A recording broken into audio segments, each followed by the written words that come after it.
হচ্ছে সূর্যটা কেন রে ব্যাস ও সূর্য ঢলছে হ্যাঁ আরে ভাই লাল হলুদের মতো সূর্য কেন ঢলছিস রে ভাই সামনে ডার্বি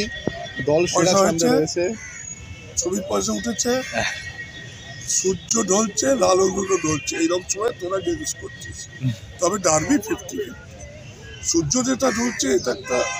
হঠাৎ হয়ে গেছে আমার কপালে পায়ার নিয়ে এরকম রেফারি নিয়ে কখনো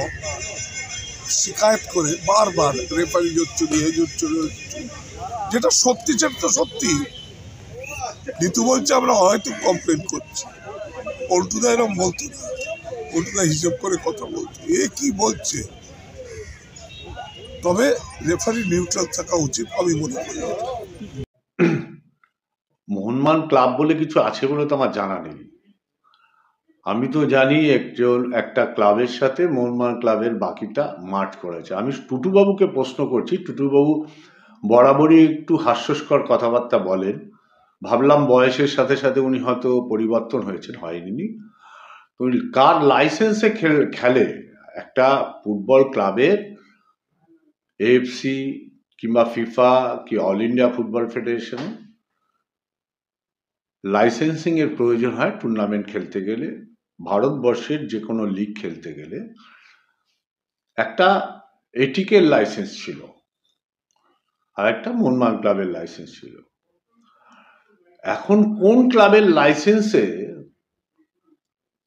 এই মোহনবাগান সুপার জয়েন্ট খেলে আমরা কোনো ক্লাবের কাছে মাথা নত করে আত্মসমর্পণ করিনি কোনো 6 বছর 8 বছর ক্লাবের কাছে ঢুলে কে পড়েছে এতেই প্রমাণ হয় নাম্বার 1 নাম্বার 2 টুটুবাবু বলেছেন যে রেফারিং নিয়ে আমি টুটুবাবুকে যখন মোহনবাগান ক্লাবের সাথে যুক্ত হয়েছেন টুটুবাবু বয়সে আমার থেকে অনেক বড় কিন্তু উনি আমার থেকে ময়দানে অনেক জুনিয়র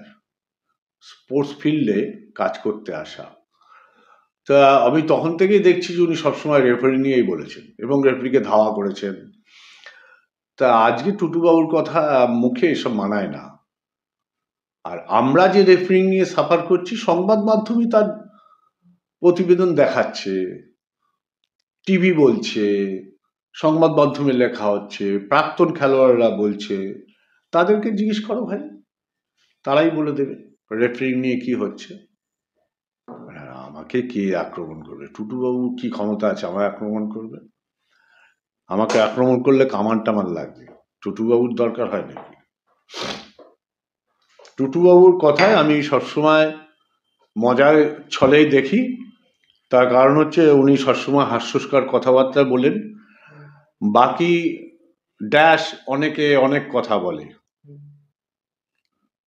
অনেকে অনেক কথা বলে তা আমি টুটুবাবুর এইসব আমি করবই না